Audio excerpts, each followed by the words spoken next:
আপোনালোকৰ মাজত এটা গুৰুত্বপূৰ্ণ আপডেট লৈ আহিছোঁ। সব বন্ধুসকল, সেই আপডেটটো হৈছে আপোনালোকৰ ড্ৰাইভিং লাইচেন্সৰ নতুন নিয়ম জাৰি কৰিছে। সব বন্ধুসকল, সেই নিয়মকেইটা আপোনালোকে ভালদৰে জানি লওক। যদি আপোনালোকৰ এই নিয়মবিলাক নাজানে তেনেহ'লে আপোনালোকৰ ফাইন দিব লাগিব।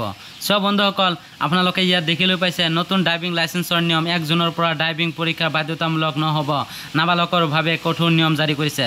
সব বন্ধুসকল, যিসকলৰ বয়স হোৱা নাই সেইসকলৰ বাবে কঠোৰ নিয়ম জাৰি কৰিছে। সব বন্ধুসকল, আপোনালোকে ইয়াত পঢ়ি চাব। ইয়াত দেখি লৈছে আপোনালোকে ভাৰতীয়সকলে কেনেকৈ ড্ৰাইভিং লাইচেন্স লাভ কৰে তাৰ পৰিৱৰ্তনশীল কৰি পথ পৰিবহণ মন্ত্ৰালয় প্ৰক্ৰিয়াটো সৰল কৰি তোলা আৰু আঞ্চলিক পৰিবহণ কাৰ্যালয়ত RTO দীঘলীয়া শাৰী হ্ৰাস কৰাৰ লক্ষ্যৰে এক নতুন নিয়ম ঘোষণা কৰিছে। 1 জুনৰ পৰা আবেদনকাৰীয়ে চৰকাৰী RTOলৈ যোৱাৰ পৰিৱৰ্তে ব্যক্তিগত ড্ৰাইভিং প্ৰশিক্ষণ কেন্দ্ৰৰ ড্ৰাইভিং পৰীক্ষা গ্ৰহণ কৰাৰ বিকল্প লাভ কৰিব আৰু এই পৰিৱৰ্তনে প্ৰক্ৰিয়াটো সুশৃংখলিত কৰি তুলিব আৰু বৃহৎ জনসংখ্যাৰ বাবে ইয়াক অধিক সুলভ কৰি তুলিব বুলি আশা কৰা হৈছে।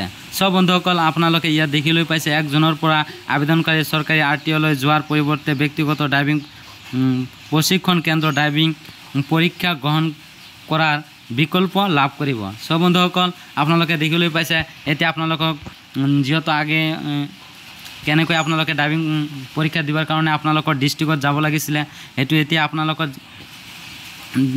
যাত আপোনালোকে এপ্লাই কৰিব তাতেই আপোনালোকৰ পৰীক্ষাটো দিব পাৰিব। সব বন্ধু, আৰু আপোনালোকে চাই থাকক, মই নিয়মকেইটা আপোনালোকক কৈ আছোঁ। আৰু আপোনালোকৰ যিটো নাবালক মানুহে গাড়ী চলাই থাকে সেই আপোনালোকৰ নাবালকৰ নিয়মটো কিমান টকা জৰিমনা দিব লাগিব। সব বন্ধুসকল, আপোনালোকে ইয়াত চাব পাৰিব। ইয়াত দেখিবলৈ পাইছে নাবালকৰ গাড়ী চলোৱাৰ বাবে কঠোৰ শাস্তি।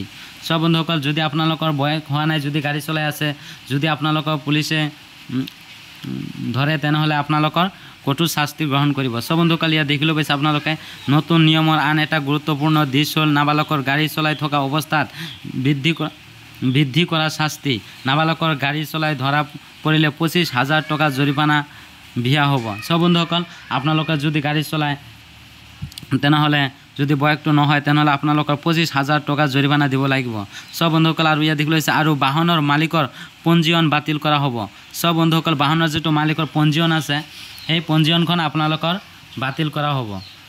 আৰু ইয়াত দেখিবলৈ পাইছে তদুপৰি নাবালকগৰাকীয়ে 25 বছৰ বয়সলৈকে ড্ৰাইভিং লাইচেন্সৰ বাবে যোগ্য নহ'ব।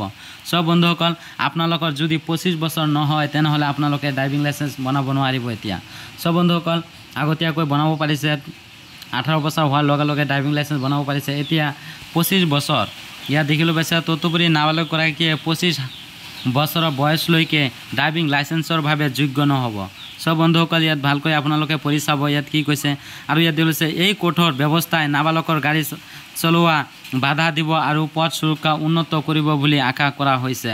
সব বন্ধুসকল, আপোনালোকে দেখিলৈ পাইছে যদি আপোনালোকৰ কোনোবা আছে সৰু সৰু ল'ৰা ছোৱালী গাড়ী চলাই থাকে, এই ক্ষেত্ৰত যদি আপোনালোকৰ পুলিচে ধৰে তেনেহ'লে আপোনালোকৰ 25,000 টকা জৰিমনা ল'ব। সব বন্ধুসকল, এই জৰিমনাৰ পৰা বচাই থাকিবলৈ আপোনালোকে সুৰক্ষিত থাকক আৰু এনেধৰণৰ গুৰুত্বপূৰ্ণ ভিডিঅ' সবাৰ আগতে আপোনাৰ মোবাইলত নটিফিকেশ্যন যোৱাৰ কাৰণে মোৰ চেনেলটো ছাবস্ক্ৰাইব কৰি লওক। Thank U.